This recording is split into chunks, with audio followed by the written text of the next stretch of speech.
So we are thrilled to have our moderator today, and that her name is Rollie Stokes. And Rollie is the anchor of Eyewitness News on WABC in New York City. So Rollie anchored the news this morning, hopped on a plane, came here, raced to the Spy Museum so that she could be here today. And we're very appreciative that she would give us her valuable time today.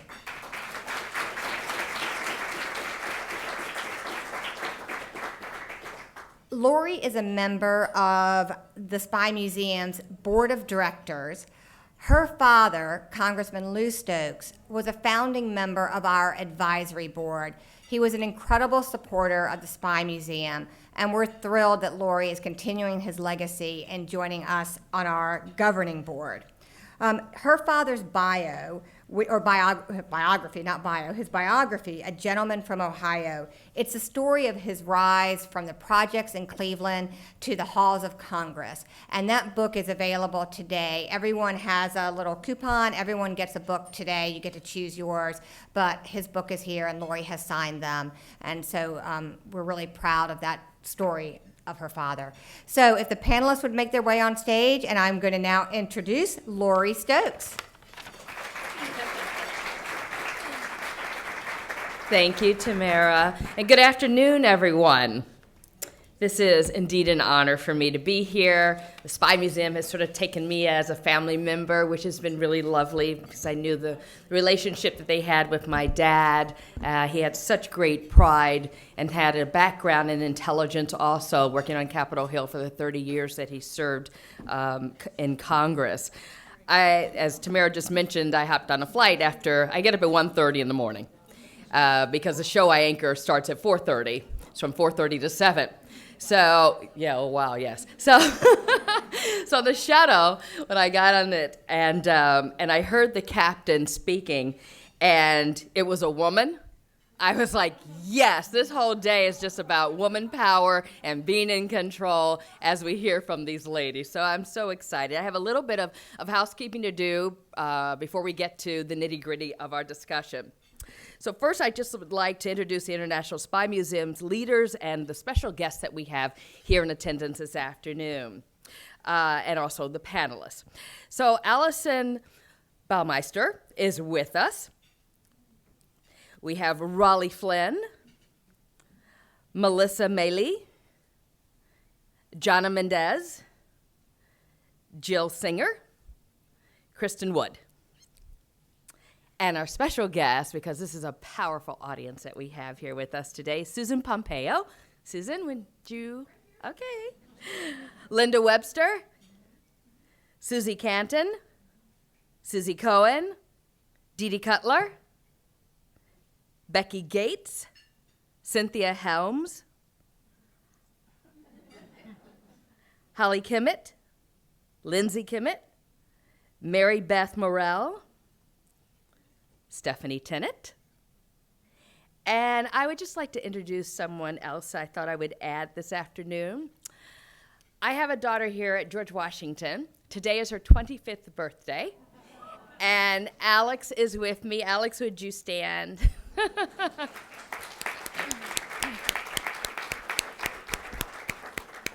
Alex wanted to be a spy about 10 years ago after playing Carmen Sandiego.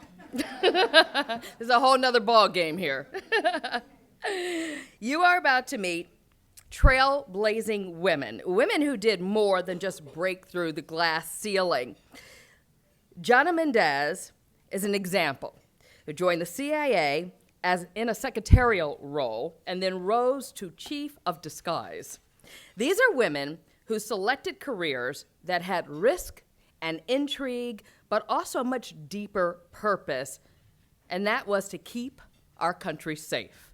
They are women who were not there for the glory, but for the country, and they're heroes. Our first panelist that we're going to introduce, Alison Bouwmeester. Thank you, I'm so sorry. And this is Alison's first time. I know this is the second year for this luncheon, so we're going to be a little gentle with Alice in this. During her 28-year career as an operations officer, station chief, and leader in the CIA's Directorate of Operations. Ms. Bouwmeester focused on denied area operations, counterintelligence, counterterrorism, and leveraging technology for operational success.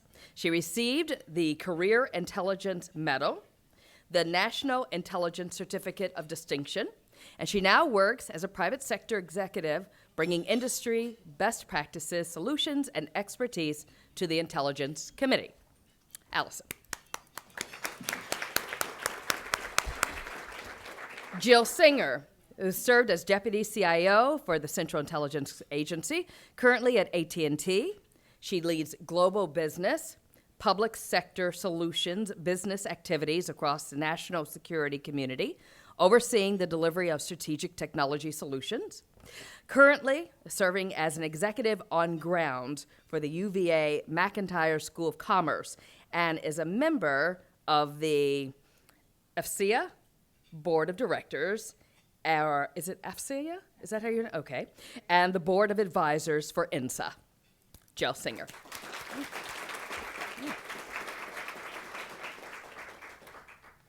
Next we have Jonna Mendez, former Chief of Disguise in the CIA's Office of Technical Service, a specialist in clandestine photography, earned the CIA's Intelligence Commendation Medal, included operations disguise responsibilities in the most hostile theaters of the Cold War, currently a fine arts photographer, author, lecturer, and consultant on intelligence matters, and just recently published Spy Dust, a true story of espionage and romance with her husband, Antonio Mendez.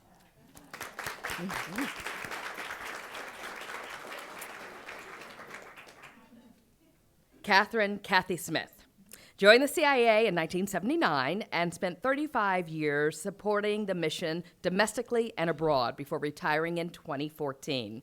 Became the chief financial officer of several organizations where she bridged the tactical day-to-day and the strategic vision for the CIA. Since leaving the agency, Ms. Smith has begun a second career as a leadership coach focused on helping women achieve their best futures.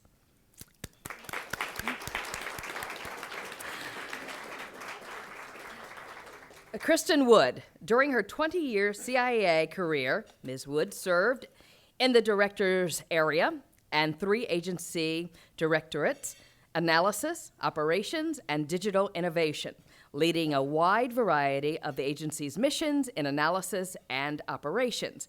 Ms. Wood served most recently as Deputy Chief of the Innovation and Technology Group at the Open Source Center, OSC.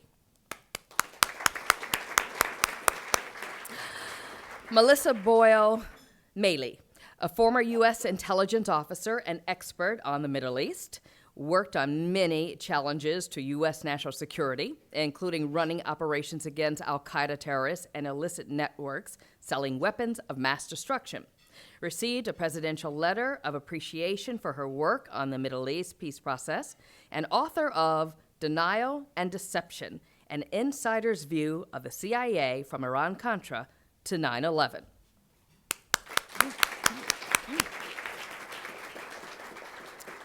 Rollie Flynn, 30-year veteran of the CIA, helped senior executive positions including Director of CIA's Leadership Academy, Associate Deputy Director of the National Counterterrorism Center, Executive Director of the CIA Counterterrorism Center, the Chief of Station in major posts in Southeast Asia and Latin America, founder and managing principal of Cigna Consulting, a senior fellow at the Foreign Policy Research Institute, a member of the Council on Foreign Relations, and an adjunct professor at Georgetown University McCourt School of Public Policy. And last, but certainly not least, Sandy Grimes, longtime veteran of the CIA's clandestine service, helped to capture Aldrich Ames, the infamous CIA officer turned traitor, wrote Circle of Treason, a CIA account of traitor Aldrich Ames and the men he betrayed, with her colleague, Jean Vertefeuille. And that ladies and gentlemen, is our panel. Okay, so we could start off with some softball questions, but why would we? So there's so much going on. So yes, we want to find out how sexy it is to be a female operative and defending the United States, but we want to talk about this day-to-day cable news, every second, Twitter, something going on, and the headlines that we have right now about special counsels and James Comey, and I'm the first president that's ever been subjected to this much in the history of presidents. First of all, I think this is the first time in 8 years that citizens have had these buzzwords of the Kremlin and of espionage and photographers perhaps taking photos in the Oval Office. As citizens, I have twofold.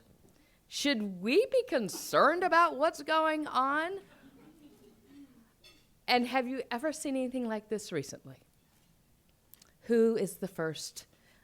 Okay. I was part of that women's march the day after the inauguration. I am no feminist. You wouldn't guess that from this room full of women that I'm sitting in. But I've never experienced anything like that in my life, and I've experienced a lot of interesting things. That was the most powerful moment. We just all kept looking at each other up and down Pennsylvania Avenue and over on Independence Avenue and saying, can you believe? We all wanted to know how many we were, but we couldn't find out till we got home. I told Lori this morning, I got up, didn't turn on the TV or the radio, didn't turn on my computer. I got a cup of coffee, I got the newspaper, and I took the first deep breath I've taken in months because that special counsel is in place now. It's almost like, you don't want to sit back and stop paying attention, but it's a breathing space, even if it's temporary. Is this on? Yes. Is it on? Okay. One of the first things I'd like to say is that the CIA, where I really grew up and spent so many years, is essentially a really apolitical place. I can honestly say that 95% of the people I worked with, I have no idea whether they were Democrats or Republicans. And I think you have to understand that about the intelligence community, and the role of the intelligence community is to be the honest broker, the person who, the entity that tells truth to power. And so I would just emphasize that about us. And one other thought, and there's been so much said about what went on in the Oval Office when the Russians were here. And so I'm not going to repeat all of that, but I think there are two big issues. One was that potentially what was said could be reverse engineered back to determine what the source of that was. And if the reports are true, if it came from an allied service, you really do want to ask permission before you share material. That said, I will say that in my 30 years, I saw this happen. This is not the first time, although it's one of the first times there's been so much hoopla about it that it's been reported in the press. And one of the real issues is policymakers have a lot of information. And I've heard people on the Hill, Congress people actually say, don't give me anything secret. There's so much information. I have a really hard time remembering what's secret and what's not. And I think that's particularly true where there's so much out in the media. Of course. I'd like to just add, and from a slightly different angle, one of the real strengths of America, I think, what we're seeing is a very vibrant public policy debate, and a debate that also includes the role of the intelligence community and the proper relationships between the intelligence world and our policymakers. And I think as a nation, we're much stronger when we have that kind of a debate, and that these are issues that are considered, and they're considered on the front pages of our national newspaper. Because I think what we get into trouble, speaking as an intelligence officer, is when we completely go black and the American people are not we're not part of their debate. And then something kind of pops up out there, and then all of a sudden the question is, well, why weren't we told? And who's watching where's the oversight? Who's watching the chicken house? And so, I think just to sum it all up, there are lots of views, political and whatnot, of what's happening, but as long as we're talking about it, and it's a fair exchange of information and not fake news. I mean, really, but people are considering these issues. I think it's a good thing. I mean, how we resolve this is, well, see, we're all waiting to what a special prosecutor might find. It might take a long time, but it's not a cover-up, and that's what we don't want. Okay. So I'm going to ask a few questions, and then we're going to open it up to the audience. You will probably ask what some of the more newsworthy ones. But since we have these amazing, stunning, clearly smart women right in front of us, it's a whole other world that so many of us have never been exposed to. So can we talk about, I mentioned 27 years and 30 years and a long time in these careers that you've had. Is this something that comes from that you grow up wanting to, when I grow up, I want to be in the intelligence community, or is this something that evolves? Tell us your stories. We'll start with Kristin.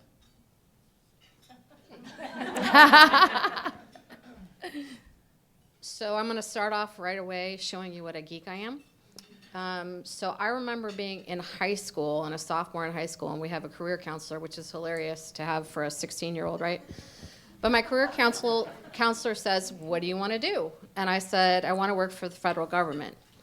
Well, I lived in Visalia, California, which is a very small farming community in the center of the state, notable for cattle and oranges, and that's about it. But I really was certain I wanted to do that because I loved seeing the dialogue that was happening and felt like I wasn't a part of it. So I went to college in a very small school in Los Angeles, and my advisor happened to be a former CIA analyst. And so we were talking about what I wanted to do, and I said I really, really wanted to do this. And so he arranged for me to actually have some conversations back here. And I really think it was just more, there's so much vibrance happening in this kind of a space. I really wanted to be a part of it, and just am privileged to have had the opportunity. Okay. Jill? Sure. I have a different story than what you just heard. Also, but a small town, different state, warm state, Florida, not California, but small town. I was in my very first semester of graduate school, and 20% of my college campus was computer science. I include myself in that. And the way you got a job interview was through a lottery system. And that first semester, it was a fall, I happened to pull 2 job interviews, one with a company you may not remember called Burroughs, and the second one was with CIA. And the person that came to CIA to interview me, some of you may have heard his name before, was Leo Hazelwood. And very impressive individual. He used to be an economics professor in the state of Florida, and I think that's how he ended up back there. And it then became the gauntlet that you go through in order to get a job at the CIA, which everyone on this stage knows that gauntlet. And I was just happily going to graduate school, just marching along my merry way, came up to Washington. It was really cold and snowy and icy, and I had no idea how to deal with that, but I persevered. And then when I got the offer, it was much more of if I don't go take this, I do not want to live to regret it, and I do not want to live wondering what would have been like, what would my life have been like had I gone there instead. So I jumped. No family, no support system, nobody, and did what all young CIA people do, found a roommate that worked for CIA, and ended up staying for a lot longer than I probably anticipated when I first joined. Did your family discourage you at all? Not at all, no. My family did not discourage me, but it was sort of my family knew, but not many other people knew, because you get this letter that you're scared of that says, don't tell anybody that you're doing this. And no, my family was incredibly supportive. All right. What about you, Sandy? Mine, mine was even a little bit more weird. This was a long time ago. I was graduating from the University of Washington with a degree in Russian, and my parents insisted I'd better have a job. They were taking me off the family payroll. So what am I going to do with a degree in Russian? I didn't want to teach. That was too hard. One day, an old boyfriend from a couple of years earlier walked up to me. I hadn't seen him in a couple years, and he said, "The CIA recruiter is on campus, and you, Sandy, would make a perfect spy." I had no idea what he meant by that. He didn't. He took me to the placement office. He said, "You sign up right here." I signed up. I got an interview. I probably spent maybe 10 minutes with the recruiter. He simply asked me if I had any other language besides Russian. And, before I even got the application, I had to sign the secrecy agreement. Took an all-day exam, and one morning, about 6 a.m., I got a call from Washington, D.C. Apparently, they didn't realize there was a time difference, saying they were processing me for employment as a GS6. And I thank the Lord I did not know how to type or take shorthand, because the job would have been as a clerk typist. It was in those days, as young females, college graduates, it was very, very difficult to get in. But I arrived in Washington, again, same story, a bunch of us girls, CIA officer employees living together. We had a great time. We all ended up having wonderful careers. And I will have to say, though, I never really thought about a career until I was after I was married and had our first child. I discovered I loved what I did. I was good at it. And the rest is history. All right. Now, you mentioned that your boyfriend, ex-boyfriend, whatever, said you had certain qualities. Well, probably the one thing, and I do have to say this, I never saw or heard from that guy again. Well, let's ask Alison, though. Let's talk about what are the special characteristics, qualities that you have to be in this world and to be a female in this world. That's a mic drop. That's pretty good. I'm trying to save you. So this world is really varied. We represent different parts of the agency. I worked for the Directorate of Operations, and actually when I applied to work for the agency, it was a resume in a folder at the placement office.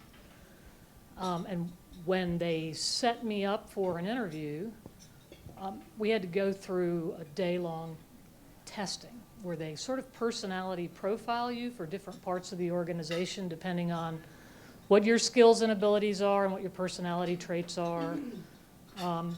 As an operations officer, apparently I was fairly outgoing. It was easy for me to develop personal relationships.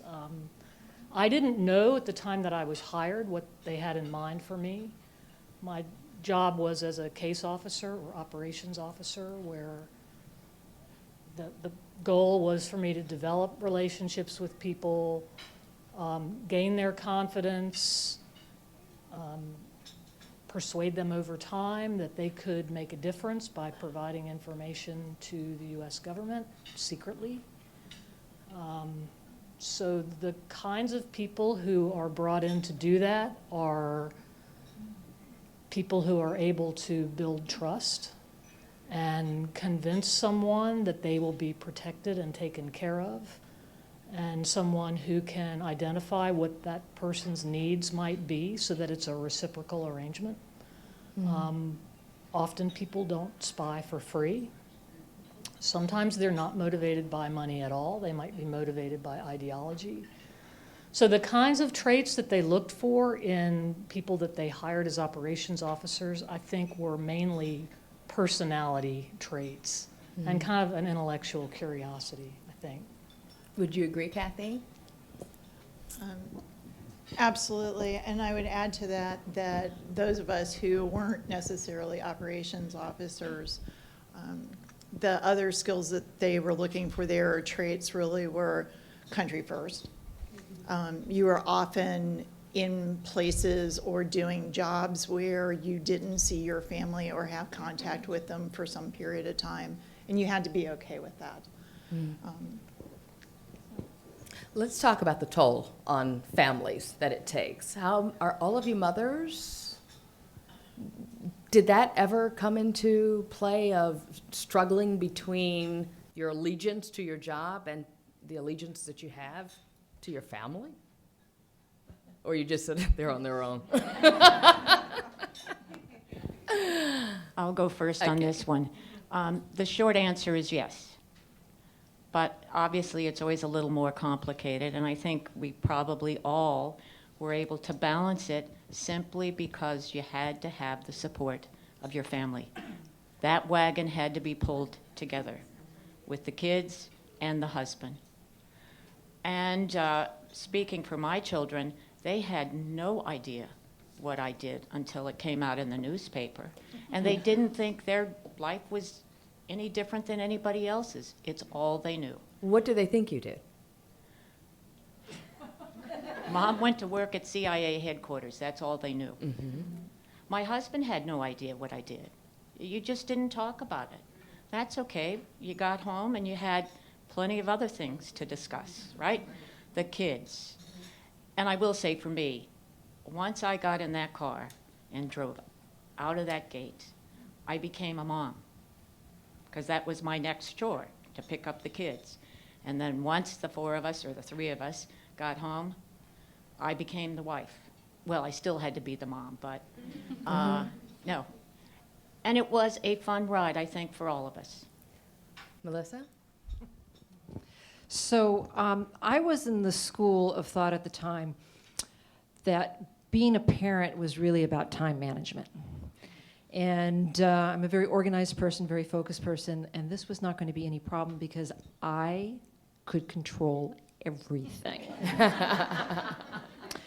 So one of the first problems that presented it to me was that, you know, I spent my career in the Middle East, and there just were really no female case officers. It was a very thin field. And I worked in all male environments. And I was pregnant, and I had the world's best job. And I knew the minute I spoke up, you know, these are kind of the unpleasant facts of life. The minute I spoke up, I'd be out of that country so fast, and some guy would be given my job, and I'd never get it back. So I took, you know, you learn lessons through your career, and one of the lessons I had was that you have to be very careful with these things. I tried to live as much of a gender-free environment. I was a case officer. I wasn't a female case officer. I did my work. I did the best. That's how you're going to get ahead. And so I made a point of never talking about that whole female part. But there's a problem with pregnancy. You can't really extract the female part. So I handled it the way I thought best. I didn't tell anybody I was pregnant until I was 7 months. All right? I was living in the Middle East. I'd wear loose clothes. Nobody really noticed. And then I told them after it was too late for them to pull me out. I couldn't fly. All right?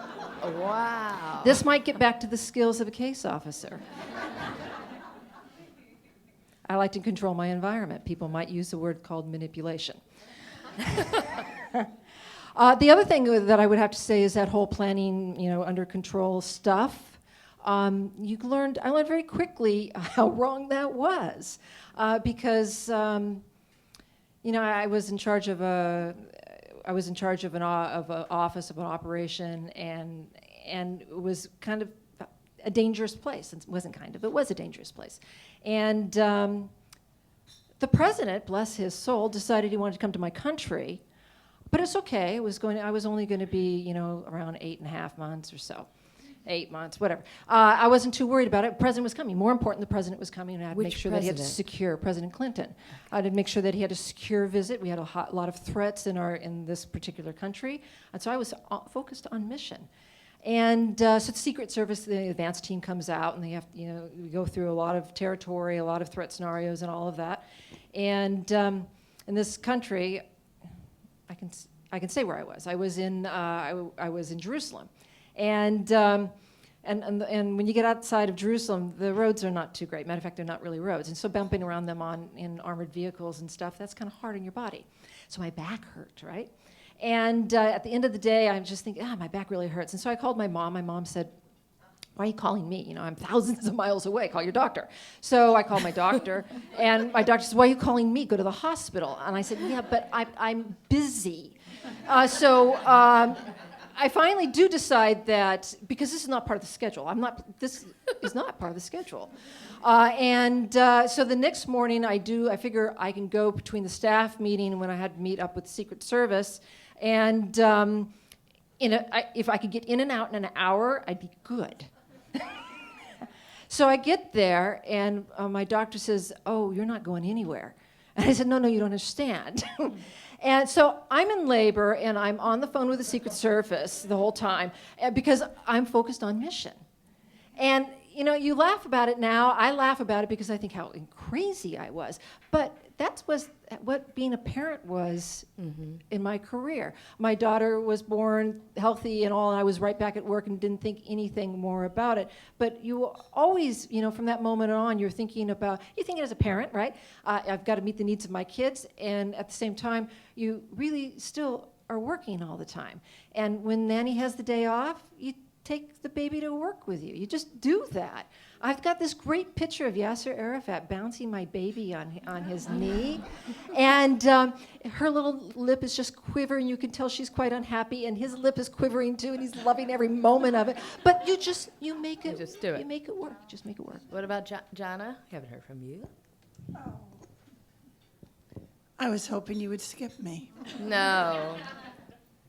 I was enjoying Melissa's story. I kind of skipped a lot of the problems because I had my family so late. The majority of my traveling, my overseas experience, my work happened when I did not have children to worry about. It made it so easy. But I had a husband to worry about who I never saw.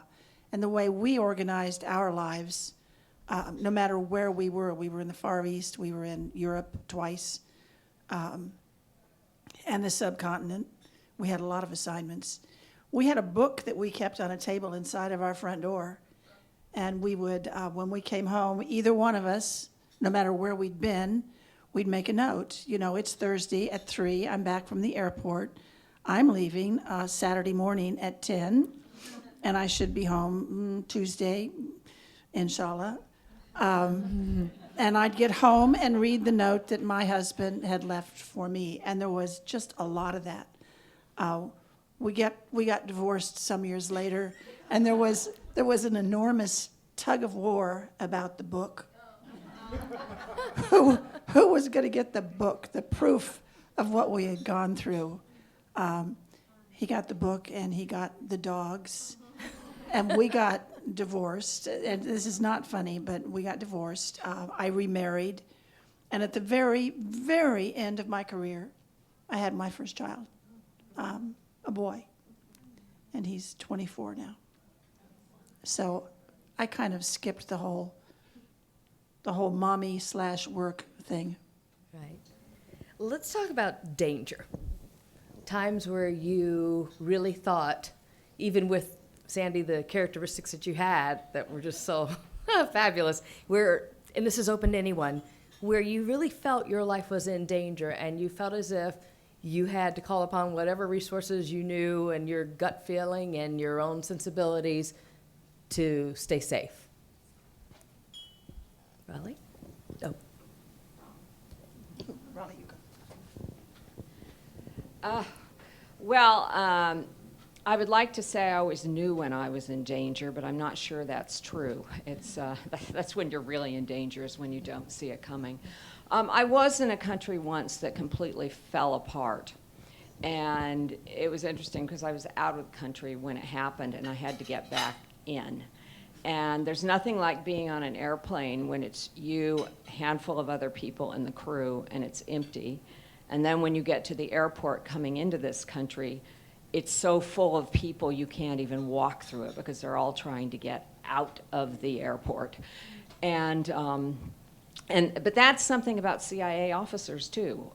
When you see these horrible things happening on TV, we're the ones raising our hands and saying, I want to go, can I go?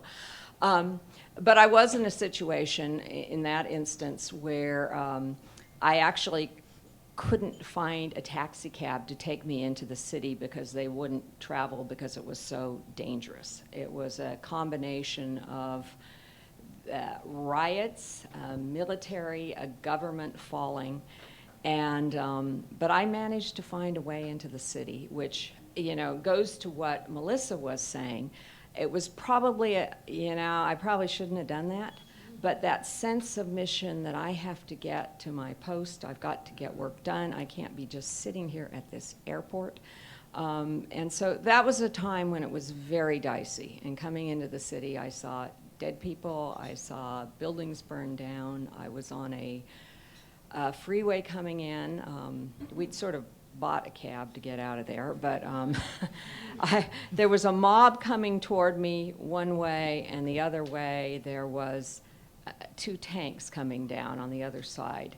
And fortunately, it was an absolute miracle because right before I left the country, I had gone to cash foreign exchange to get the local currency in this country. And the currency was highly inflated because everything was falling apart there. And the cashier had no small bills. So she gave me this bag, this manila envelope just full of cash. And they were all the tiniest note practically you could get in the country. So I had this bag, and I didn't have time. I was going to the airport. It saved our lives because when we were going through the mob, we just fed these little tiny bills through the windows, and it seemed to satisfy the mob and got us through into the city. That's fascinating. Someone else care to? Jonna? When people ask me what was the diciest moment in my career, there were moments, and then there were scary moments, and then there was one moment when I actually thought that I was going to be killed. I did. I was visiting a chief of station in the country next to the one we were in. It was a routine visit. I was working with a bunch of his case officers, and then this cable came flying in, and there was a terrorist, an internationally known terrorist who was in our city and wanted to meet with our chief of station.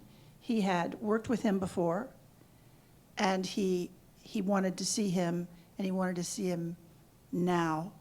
And to add a little bit of enticement to the request, he said he had information about a threat against Pan Am Airlines. And you know that anytime any of us ever heard any kind of threat or the possibility of a threat, we had to go. We had to get the information. So he said, I've got to meet with this guy. I do not want to meet with this guy. I met him once. He is dangerous. He has brought down a Pan Am jet. Interpol is looking for him. His own terrorist organization is looking for him. And the intelligence service of the country we are in right now is looking. They're all looking for him. He's a wanted man, and he's coming to us because he thinks maybe we can somehow work a deal for him. He said, I've got to meet him in a hotel tonight at 6. What to do? I was a disguise officer at the time, so I disguised him. We went out to the market. This was a very tall, blondish Texan guy with terribly pockmarked acne scars from what must have been a long childhood. So we went out and bought him the local clothing, the shalwar kameez, the big baggy pants, the big long shirt. We bought him some sandals that they used to make from recycled tires. These were the Converse sneakers in that country when we were there. I disguised him. I put sunglasses on him. I didn't have anything with me. I found a mustache in somebody's disguise kit. I gave him a cigar and like a clipboard. And that was what he was going to do. And then 6 of us were to go with him. He said, I'm not going in that hotel alone. And I'm certainly not leaving with him. That's your job. You be there. Just keep an eye on it. And if it looks like anything's going down, you guys move in. So we all went. Everyone is in disguise. There What were was your disguise? Well, I'll tell you. The 5 people in the lobby that were reading newspapers or ordering drinks or loitering, they had their own disguises from their own disguise kits, which means they had the wherewithal already to change the way they looked. One of them was wearing a mask. I wasn't wearing a disguise at all because I was an absolute unknown entity in this city. My disguise was to go to the rug store and get the guy to throw down all these carpets and count knots. That was me. I was the American tourist in the rug store counting knots, but I could see the lobby because the store was just glass on 3 sides. And then there was a hallway, and across the hallway was a newsstand, also 3 sides of glass. So I'm wearing out the guy in the store. He's just wishing I would leave. And I'm down on my knees looking at these rugs. It was the one I actually ended up going back the next day and I bought it. I wanted a memento of this moment. But I'm counting these knots and I look up at the newsstand and there is the guy. And I knew it was him. I had no idea what he looked like, but it was him. You knew it was him. He was a very small, very dark man, shalwar kameez, and he was looking straight at me, and we made eye contact, and you don't do that. I mean, you just don't do that. It was like inadvertent, but we both looked, and we both knew. He had on each side of him what would be a Pashtun warrior, these tall guys from the northwest frontier with Kalashnikovs at their side, 2 guys with guns. And I thought, this guy is on the run, and he's just figured out that I'm not a tourist, but I'm from the embassy and probably more, and they just might shoot me for no reason. They just might shoot me. And I actually thought they were going to, but they didn't. Our chief met with the guy. I saw the meeting. It lasted about less than 30 seconds. And then the terrorist got up and walked out the door. And we all, it was really heart-pounding stuff. And the next day, we picked up the local paper, and they arrested him. So I think what happened was our chief got a few fragments that he needed about Pan Am, and I'm sure that he was on the phone to the intelligence service the minute we got back, and the guy was wrapped up. But it was just a look at how random that kind of violence can be. It's not personal. It's not even because you're a government employee. It's not really even because you're an American. If you're just in the wrong place at the wrong time, there you go. And by its very nature, the work of the CIA would keep inserting you into the wrong place at the wrong time. That's why you were there. So that was my moment. Is there levity? Are there some good times and laughter and fun or funny moment? No. Really? Jill, Kristin, Kathy, Allison, someone chime in. So things are ugly a lot, as you would imagine, because you don't have a CIA, because everything's hunky-dory in the world. And it's really important, I think, to take time to actually make things manageable. So I think we all have a million funny stories. I'll just tell one. It involves your husband, Stephanie. So it was pre-war Iraq, and we were all trying to determine if Saddam had a role in 9/11. And there was very strong viewpoints for some in the administration that had happened. And so in addition to the drumbeat of responding to 9/11, there's the drumbeat of what's going to happen with Iraq. And so what that meant in headquarters terms was there was always a 5 o'clock meeting on counterterrorism. What are we going to do? And that was the leadership team of the agency and the Counterterrorism Center. Well, pretty soon there was laid on a 4:15 meeting, which was on Iraq, which was WMD and terrorism. And so I was a terrorism manager. And as you imagine, WMD was the big story, as it actually became later too, although not for reasons that are necessarily good. And so this particular day, we're sitting there in a room stuffed with all the most important people of the agency, and George Tenet is chairing the meeting, and he's done. He walked in the room, he was done. He was done listening. He did not want to be there. He had a million things to do, and he just kept eyeballing people to say, can you keep it short? Can you keep it short? I mean, he didn't say anything, but he's bulging eyes staring at you. And so being an analyst, you kind of figured it out. And I'm the last person to speak. And no one amended their presentation. We're all like going on, because you got to tell them. I just had one thing to say, just one little thing. And so we all swapped out, chairs. You're sitting at the table, and then you get up and you go to sit at the table. And so I go to sit at the table, and he's just like, he wants to kill himself. He's now twirling in circles because he's just, I just got to be done with these people. And sitting next to him was the DDO at the time, Jim Pavitt. Some of you may know him, but he is quite the dapper dresser, probably still is. And I asked George, said, sir, I just have to ask you before we get started, do you think the DDO's life had a previous life as a sundress? The DDO's tie had a previous life as a sundress. He was wearing a lime green tie with chaises all over it. And George Tenet looked at me, bulged his eyes. He looked at the DDO's tie, and he started howling with laughter. The DDO turns beet red, which he had white hair, so people called him Q-tip. But he also kind of liked being in the center of attention, so I felt like it was a low-risk thing. And it got through the moment. I was able to say my 30 seconds and move on. But I think it was just one of those things we all try to find in these moments of really horrific, scary things, just an opportunity for a little bit of levity. Great story. Yeah, I can't top that. I think we all have thousands of funny stories that happen, like the one that was just shared. I will tell you, I did not feel like I was in danger at all, but I was down in Central America on a trip with some folks, and I was invited by the ambassador to stay at his residence instead of staying in a hotel.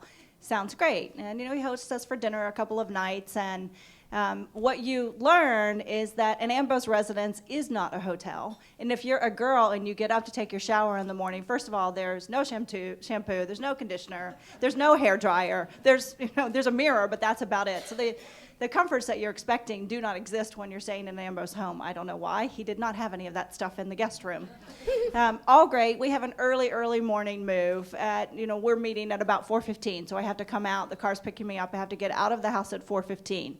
If you've been in an Ambo's house and any place that is remotely not safe, which is most every place, it gets locked up tight at night. Things come over the windows automatically, things come over the doors, everything is shut down, and it does not open back up until the Ambo has given the allotted time of whatever that is. So he's happily sleeping on the other side of the compound, and I need to get out. And I am locked in. Totally locked into his house. My team comes up and they're talking to me through the door, and I'm like, it's not like there's no little thing I can turn and open the door and quietly let myself out. Don't know if there's an alarm, something we never thought of. And I actually did go rummage through his house to find a way for me to get out. I ended up waking the chef. And he came out not looking so nice, and he's like, what do you need? I'm like, just to get out. So anyway, not as funny as your story, but little things like that happen, and you just have to find a way to deal with them. And I tried really hard not to wake the Ambo. So. What about Alison? So I think mine was more of a personal nature. So I had the job of trying to develop a relationship with a foreign diplomat who really probably shouldn't have been seen going out and doing things with me. So I decided to be really non-threatening about this and to invite him and his family to attend an event, a sporting event with me and my family. Totally non-threatening, not honing in on the business questions. And we're watching this sporting event, and one of my sons comes over and sits down on my lap. And he turns to this guy that I'm just beginning to develop this relationship with. And the guy, I think, had sort of some sense that maybe I had an ulterior motive for inviting him to this event. And my son turns to him and says, you know, whatever your name is, women make much better spies than men because no one would ever suspect them.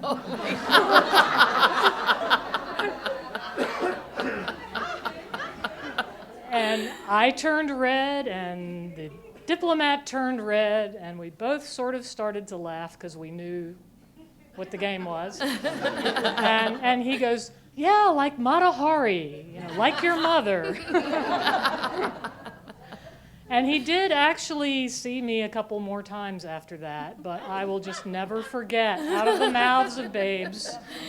That's right.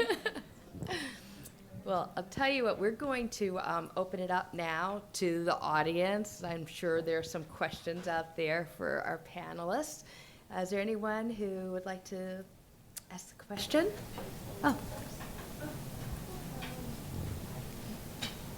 Thank you for this event. This is phenomenal, sophisticated, amazing. I love it. But I have to take it down to pop culture. I have to ask, you know where this is going. So, Homeland, Showtime, yes, no, love it, hate it. What's the reaction to that depiction of the CIA? I'm not allowed to watch TV or control the remotes. So I've never seen any of those shows. But I think the few that I have seen bits and pieces of or seen on TV, it is always the please don't let me like roll on the floor laughing at the amazing analyst center where they've got the touch screens and all of this, or right, and the archives are these, you know, pristine places, and it's like, really? Oh. Right, yes, exactly. It's 3x5 cards and smelly old boxes with 80-year-old people, you know, who will eventually find it, and do you have a fax for them to send it? So it's, sorry. So I think overall, so not just Homeland but others, there's a couple of things you need to know. Is the CIA is much like the demographic of the United States. And what that means is there's a lot less spandex, and there's a lot fewer pairs of leather pants, and we're all grateful for that. I would add to that never in my career did I have to burst into a room full of men wearing just my lingerie.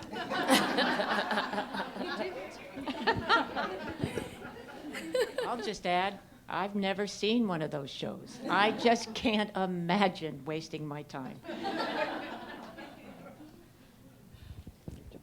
I've watched some of them. Do you have a favorite? Actually, I haven't watched that many, but I think that's hard to say. I've watched Homeland more than the others, and I think you're absolutely right. You know, we don't burst in our lingerie. I haven't anyway. Maybe.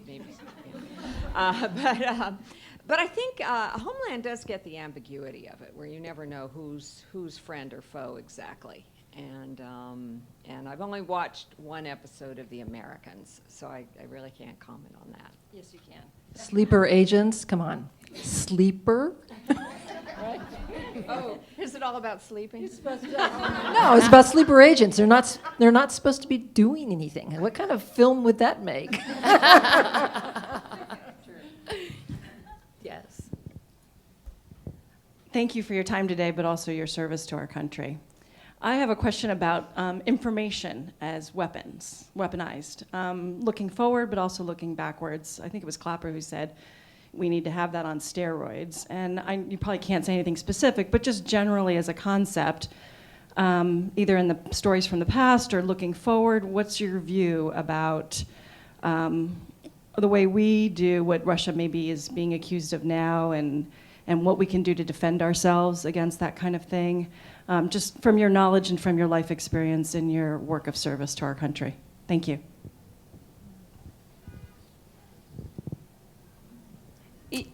I think fundamentally the American people expect CIA and others to do certain things, and I also believe most Americans don't want to know what those things are.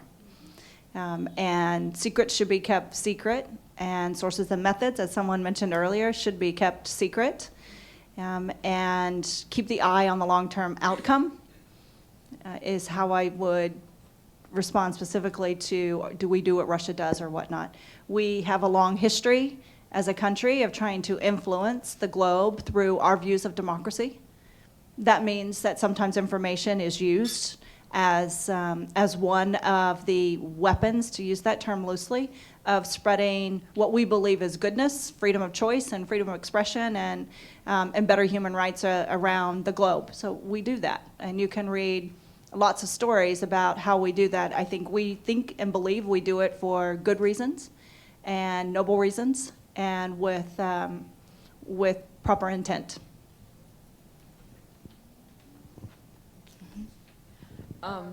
I think we always have to strike a balance.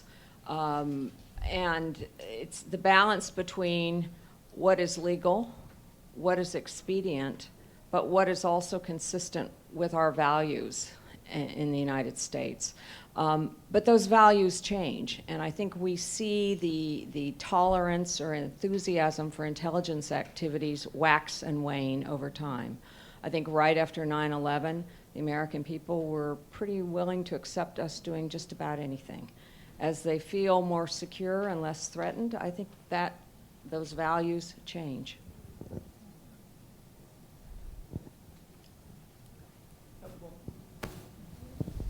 Thank you very much. This is fascinating. I'm just curious, and I don't know how well you can address this question, but I'll ask it anyway. I was shocked to learn how little, relatively, money it would take to secure our national grid. And with the cyber attacks that have been waged recently and not so recently even, what, in your view, is our vulnerability in the cyber end of things, and particularly as regarding our grid system?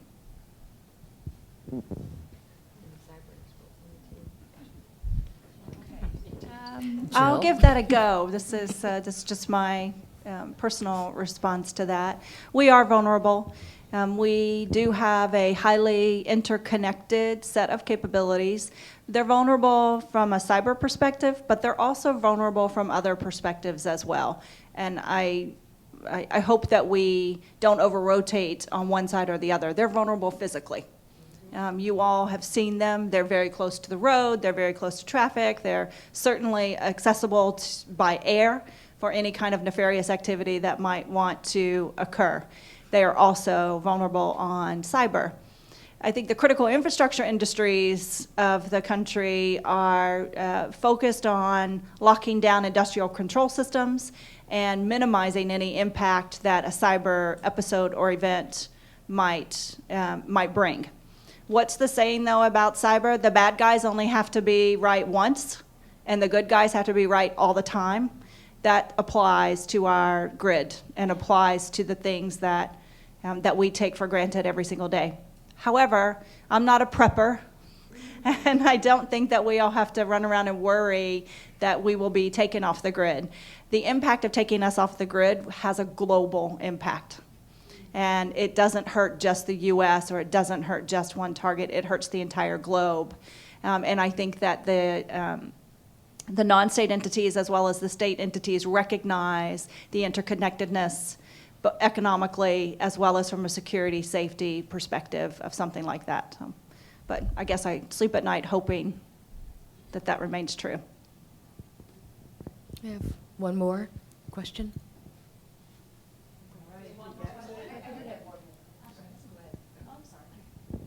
Hi, thank you very much for being here with us today. I have the deep privilege of working with a lot of the students sitting here at the table today who are looking to join your career field of national security and working as intelligence analysts and case officers, hopefully for them. What is the one piece of advice that you would give someone who is in the beginning stages of their career?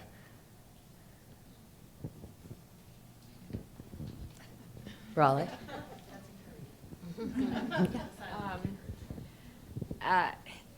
Well, the intelligence community, careers in the intelligence community, has already been mentioned, are highly diverse. So, you know, the one thing is, don't think there's any one career path or any one path to take to get to those careers. I will say that joining the CIA is probably the best decision I ever made in my life. I mean, I'm so privileged to have had this experience. But I would say, you know, learn what is of interest to you, what you're passionate about. Keep your nose clean, you know, because they are strict about that kind of thing. But, and be aware of what's going on in the world.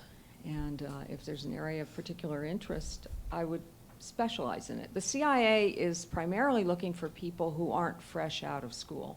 There are some exceptions if you have some, you know, gifts in languages or some capability they really need, but they like people who've lived out in the world. I think the one thing that's terribly important, you never know what to expect when you join the CIA. It is a roller coaster. It's a wonderful ride. Be flexible. Enjoy the wonderful people you get to work with, some of the brightest people I've ever met. And I had no idea when I started where I was going to end up. Do you want one final word? Go ahead. I would just add to that, be patient. Nothing moves fast there, especially not getting in. So the advice that these other women have given is, I think, awesome, but continue that. Put in your application, start talking to recruiters, but then just keep plugging along with it.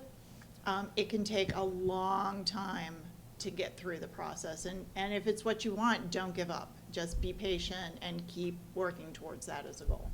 I'd just like to say I was going to introduce somebody who'd like to say something. Oh, of course. Mrs. Pompeo? Yes, I just wanted to say to everyone here today, on behalf of director and deputy director spouses who have been kind enough to join me and still are orienting me, thank you to all of you who have come. Holly, thank you. Your family has been very helpful to us.